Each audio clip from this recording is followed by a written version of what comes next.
और देखिए तख्ता पलट की आशंका क्यों है, क्यों ये खबरें इस वक्त बांग्लादेश में हर तरफ हैं। बांग्लादेश की आर्मी ने एक इमरजेंसी मीटिंग की। 5 लेफ्टिनेंट जनरल, 8 मेजर जनरल इसमें शामिल हुए। आर्मी हेडक्वार्टर के अधिकारी और स्वतंत्र ब्रिगेड के सीओ भी इसमें शामिल हुए।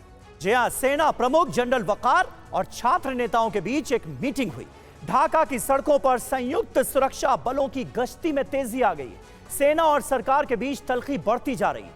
आर्मी चीफ की धमकी का पुराना वीडियो भी वायरल हो रहा है और इसी के चलते ये कयास लगाए जा रहे हैं कि बांग्लादेश में एक बार फिर तख्ता पलट होने जा रहा है, सेना सत्ता पर काबिज होने जा रही है। एम्बेसडर त्रिपाठी, किस तरह से आप देखते हैं बांग्लादेश में हो रहे इन तमाम डेवलपमेंट्स को? क्या इस बात के आसार बढ़ते जा रहे हैं कि एक और तख्ता पलट का सामना करना पड़े बांग्लादेश को और सेना हुकूमत पर काबिज हो जाए? देखिए, मोहम्मद यूनुस का या किसी भी देश के प्रधानमंत्री, राष्ट्रपति या सरकार के अध्यक्ष का किसी दूसरे देश में विजिट करना ना आम बात है, इसमें कोई परेशानी नहीं होनी चाहिए। लेकिन हैरानी तब होती है जब, जैसा कि आपने कहा कि आप नेशनल डे में उस देश का लीडर वहाँ नहीं रहता, जहाँ उसको स्पीच देनी होती है, जहाँ उसको अवार्ड्स देने होते हैं सेरेमनी में, और वो वहाँ नहीं रहता। एक तो ये हैरानी की बात, मैं डॉट्स जोड़ने की कोशिश कर रहा हूँ जी। दूसरी चीज़ देखिए,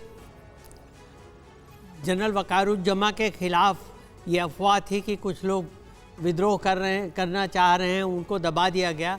परसों जो आपने कहा, परसों वकारुज्जमा के साथ परसों शाम को मीटिंग हुई बांग्लादेश के छात्र नेताओं की। और छात्र नेता, एक चीज़ ये देखिए, ये बड़े ये भी हैरानी की बात है, छात्र नेता उनसे मिलना चाह रहे थे उनके ऑफिस में, लेकिन जनरल वकारुज्जमा ने कहा कि नहीं, हम घर पे मिलेंगे। 2 बजे से लेके 5:30 बजे तक छात्र नेता इंतज़ार करते रहे उनके घर, और उसके बाद 5 बजे के बाद जब वो आए तब वहाँ पर मीटिंग हुई। और आपने देखा कि कई और जनरल वगैरह के साथ इमरजेंसी मीटिंग भी हुई है।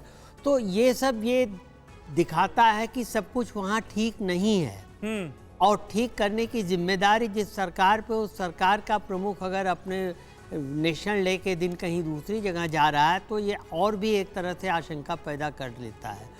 चाहिए, हालांकि वो जा रहे हैं बाओ एशिया समिट में पार्टिसिपेट करने 2 तारीख तक, और उसके बाद वो जाएंगे थाईलैंड, क्योंकि थाईलैंड में बिम्स्टेक का शिखर सम्मेलन हो रहा है, जिसके लिए बांग्लादेश के प्रेस सेक्रेटरी के अनुसार उन्होंने प्रधानमंत्री मोदी से मिलने का टाइम भी मांगा है, और उन्होंने कहा था कि हम मिलना चाहते हैं, अभी भारत की ओर से कोई। ठीक है।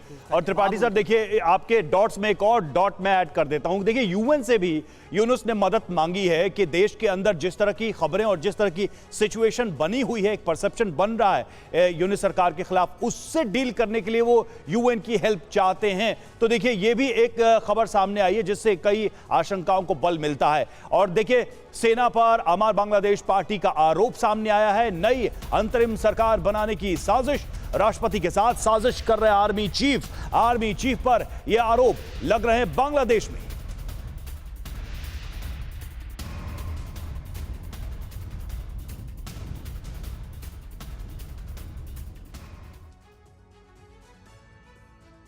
तो ये अहम खबर है, सेना पर भड़की अमर बांग्लादेश पार्टी। आर्मी चीफ नई अंतरिम सरकार बनाने की साजिश कर रहे हैं, यह कहा गया है। आर्मी चीफ राष्ट्रपति के साथ मिलकर साजिश कर रहे हैं, आर्मी चीफ बैठ के कर रहे हैं, और इस नई साजिश में शामिल हैं शेख हसीना के गुलाम। आर्मी चीफ देश चलाने की कोशिश ना करें, यह ताकीद भी की गई।